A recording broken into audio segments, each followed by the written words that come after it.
სტატისტიკის ეროვნული სამსახურის საყოველთაო აღწერა 2024 წლის დაზუსტებულ მონაცემში.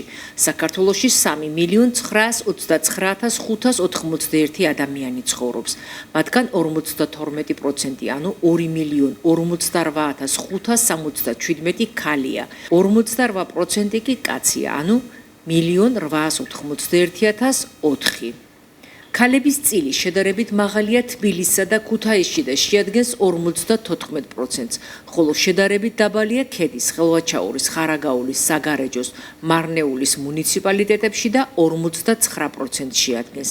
საქალაქო ტიპის დასახლებებში ამავე აღწერის მიხედვით ცხოვრობს მოსახლეობის 62%, სასოფლო ტიპის დასახლებებში კი 38%. რეგიონების მიხედვით საქალაქო ტიპის დასახლებებში მცხოვრები მოსახლეობის წილი თბილისის გარდა მაღალია აჭარაში 67%, რაც განპირობებულია ბათუმის მოსახლეობის მაღალი რიცხოვნებით. საქალაქო ტიპის დასახლებებში მცხოვრებთა წილი შედარებით დაბალია მცხეთა-მთიანეთის, კახეთის, რაჭა-ლეჩხუმისა და ქვემო სვანეთის რეგიონებში და შეადგენს 24%. ამავე ინფორმაციის თანახმად საქართველოს მოსახლეობაში ყველაზე მაღალია 35-დან 39-მდე, 10-დან 14-მდე ასაკობრივი ჯგუფების მოსახლეობა.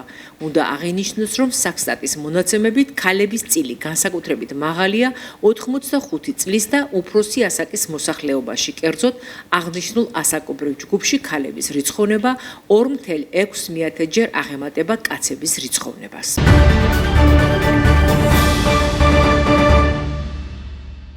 საგზაო მოძრაობის წესების დარღვევის ხარისხისა და მასშტაბის მიხედვით ჯარიმების დიფერენცირება მოხდება. თუ კი არის სიჩქარის მცირედი გადაჭარბება, პირი ნაკლები ოდენობის თანხით დაჯარიმდება, ხოლო სიჩქარის გადაჭარბების ზრდასთან ერთად უფრო მაღალი ტიპის ჯარიმები იქნება. ამის შესახებ საქართველოს შინაგან საქმეთა მინისტრის მოადგილემ ალექსანდრე დარახველიძემ ჟურნალისტებთან განაცხადა. მისივე თქმით, სახელმწიფო გააგრძელებს სწორ ადმინისტრირებას იმისთვის, რომ თითოეული გადაცდომის ფაქტი დროულად გამოვლინდეს და ამ გამოვლენილ ფაქტზე შესაბამისი რეაგირება მოხდეს. წარმოდგენილი ცვლილებებით მოხდება, ასე ვთქვათ, დარღვევის ხარისხის და მასშტაბის მიხედვით დიფერენცირება ჯარიმების, ანუ თუ კი არის ვთქვათ მცირედი გადაჭარბება სიჩქარის უფრო ნაკლები ოდენობის თანხით, ანუ 50 ლარიანი ჯარიმით დაიჯება, ხოლო უკვე სიჩქარის გადაჭარბებასთან ერთად და მის ზრდასთან ერთად უფრო მაღალი ტიპის ჯარიმები იქნება. შესაბამისად ეს დიფერენცირება ვფიქრობთ, რომ მნიშვნელოვნად შეუწყობს ხელს, რომ ერთის მხრივ მცირე ტიპის გადაცდომაზე დაბალი ტიპის ჯარიმით მოხდეს რეაგირება, ხოლო როდესაც აქვს უფრო ასე ვთქვათ მაღალი გადაჭარბებას ადგილი, საუბარია 30 კილომეტრიდან მეტი ან 50 კილომეტრიდან მეტი საათით გადაჭარბებას, ამ შემთხვევაში უფრო მაღალი ჯარიმები იქნება.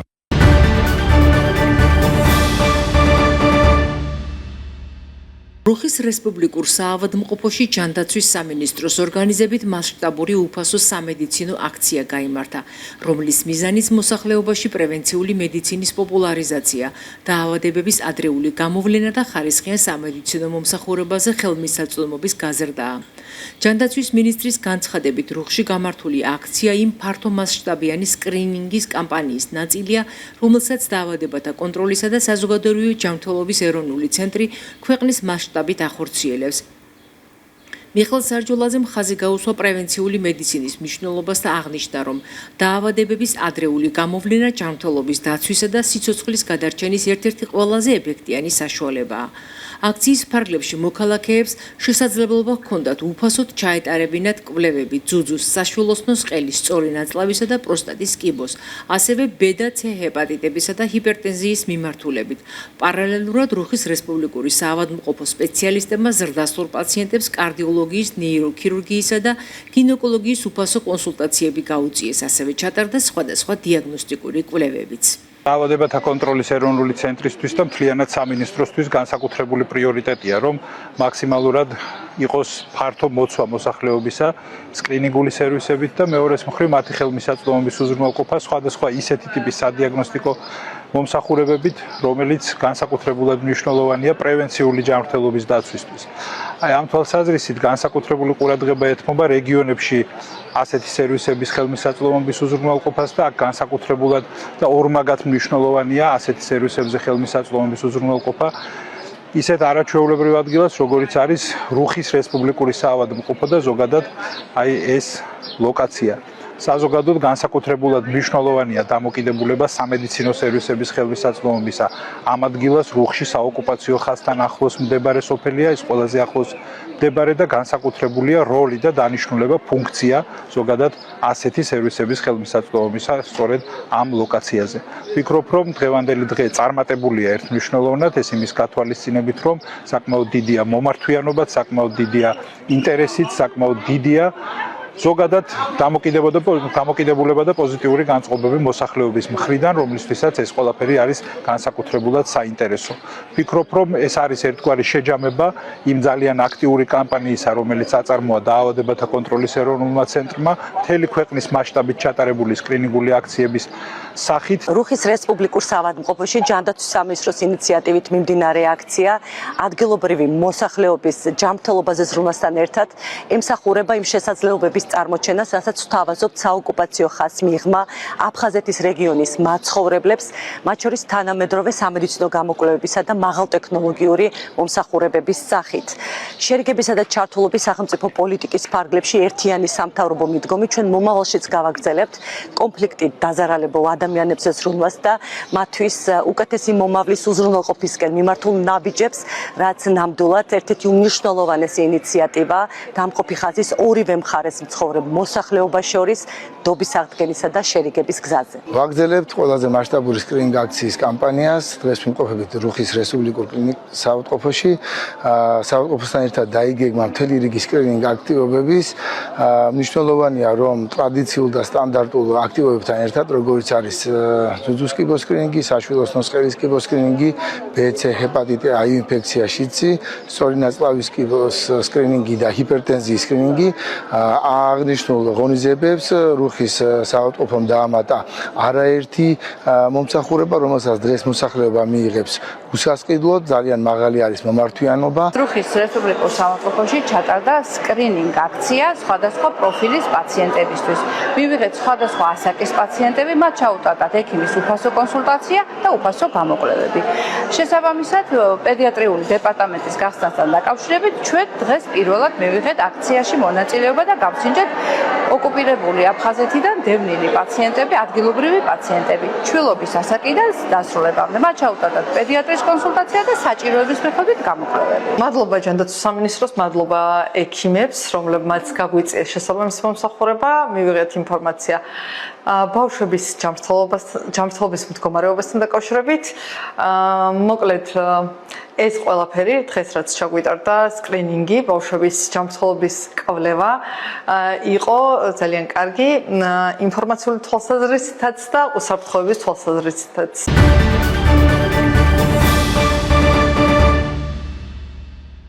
საზოგადოების ყურადღების ცენტრში იყო შვეიცარიაში მიმდინარე შეხვედრა ერთი მხრივ ტრამპის ადმინისტრაციასა და მეორე მხრივ ირანის ხელისუფლების წარმომადგენლებს შორის.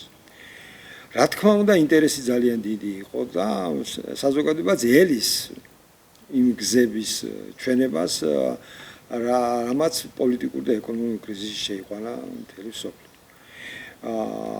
მე ჩემს სუბიექტურას მოგახსენებთ ახლა მე ამ შეხვედრიდან ბევრს არაფერს არ ველი. შეიძლება მოკლევადიან პერსპექტივაში რაღაც ეკონომიკური პრობლემები გადაიჭრას, იმიტომ რომ ძალიან შეაწუხა ჰორმუზის ურდის პრობლემამ ზოგადად მთელი მსოფლიო და ეკონომიკური კრიზისი კიდევ უფრო გააღრმავა, მათ შორის ევროპაშიდაც. ამიტომ შეიძლება ამ მხრივ გარკვეული ნაბიჯები იქნას გადადგმული, თუმცა კიდევ ერთხელ ეს მოკლევადიან პერსპექტივაში. რაც შეეხება პოლიტიკურ მდგრადობას, რამდენად შეუწყობს შეეწყობა ხელი ამ პრობლემას, მე აქ სრული პესიმიზმი მაქვს, იმიტომ რომ კარგს არაფერს არ ველი. ახლო აღმოსავლეთში ზოგადად და ირან ამ ომთან დაკავშირებით კიდე იმდენი პრობლემებია, იმენმა პრობლემებმა იჩინა თავი, რომ ასე ადვილად ეს პრობლემები არ გადაწყდება. კონკრეტულად ახლა თუ ამ ომს ვეხებით, მე შემეძლია თამამად გითხრათ, რომ უპირველესად საზოგადოებას უნდა მიაწოდონ სწორი ინფორმაცია თუ რატომ დაიწყო ეს ომი ზოგადად. ხო? ის რაც საზოგადოებას უთხრეს, რომ ეს ომი მიზნად ისახავდა ირანში ხელისუფლების შეცვლას, დიქტატორული რეჟიმის შეცვლას და მერე დემოკრატიულ საწყისებზე პოლიტიკური მართლობის სისტემის დამკვიდრებას, ეს არ გამოვა. ეს ერთი. მეორე, ბირთვულ არსენალთან დაკავშირებით კიდევ სხვა პრობლემა მაიჩინა თავი და შესაბამისად ერთი პრობლემას გადაუჭრელი რჩება და მეორე პრობლემას გადაუჭრელი რჩება. და რას ემსახურებოდა ზოგადად. ეხლა დასავლეთ ევროპის ქვეყნები ძირითადად ცდილობენ რომ ცოტა დისტანცირდნენ აღნიშნული პრობლემიდან და მათი გამონათქვამები ძირითადად შემდეგ შინაარს ატარებს რომ პრობლემა არის ტრამპის ადმინისტრაციაში და ცდილობენ რომ ტრამპზე გადატეხონ ჯოხი თუ შეიძლება ასე ითქვას. მე აქაც სხვანაირად ვიჩერები ვარ ამ პრობლემას.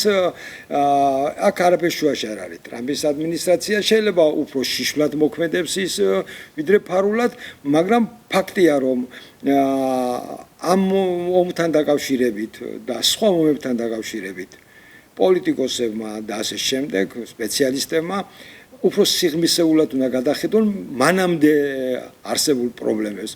მე მხედველობაში მაქვს მაგალითად უახლოესი აგერ უკრაინა-რუსეთის ომი რატომ დაიწყო ზოგადად. აქ არ არსებობს ერთი სიმართლე, რამდენიმე სიმართლე არ არსებობს, აქ ერთ სიმართლესთან გვაქვს საქმე. იგივე თუნდაც ახლა როცა ამერიკის ტრამპზე ვლაპარაკობთ, არ იყო სულად ტრამპი ხელისუფლებაში, მაგრამ ჩვენ ვნახეთ რომ ამერიკა დემოკრატიის დროშითა და შემდეგ აი ბირთვული არსენალის პრობლემასთან დაკავშირებით მაგალითად ომი წამოიწყო ერაყში. რა მივიღეთ? მივიღეთ რაიმე პოზიტივი? ბირთვული არსენალი საერთოდ არ აღმოჩნდა ერაყში და მეორეც ერთი დიქტატორული რეჟიმი შეიცვალა მეორე დიქტატორული რეჟიმით. ასევე ტრამპი არაფერ შუაში არ იყო სირიის პრობლემებთან დაკავშირებით და იქაც დიქტატორი ჩამოვაგდეთ, მაგრამ ხომ არ მივიღეთ ახალი დიქტატორი? ეს კითხვები ისმის. ახლა ის ერთი დიქტატორი მოკლეს, მეორე დიქტატორი სირიის დიქტატორი მყავს ხედველობაში, ის მოსკოვში თავის ძმასთან გაიქცა თუ შეიძლება ასე ითქვას, მაგრამ რა შეიცვალა ან ერთ ქვეყანაში, ან მეორე ქვეყანაში. ახლა ამიტომ ვამბობ რომ უპირველესად სოფლიო პოლიტიკური აზროვნება უნდა შეთანხმდეს ერთ რამეში, რომ ყოველგვარი პოლიტიკური მიზანშეწონილობისგან გამომდინარე და მის გარეშეც უნდა სიმართლე უთხრან საზოგადოებას. რატომ აი ეს ორი უახლოესი ომი რატომ დაიწყო, რომლის დასასრული ჯერ კიდევ არ ჩანს. კაცმა არ იცის როგორ დამთავრდება რუსეთ-უკრაინის ომი და ასევე ახლო აღმოსავლეთის პრობლემა არის ურთულესი პრობლემა, რომელიც ასე მარტივად არ გადაწყდა.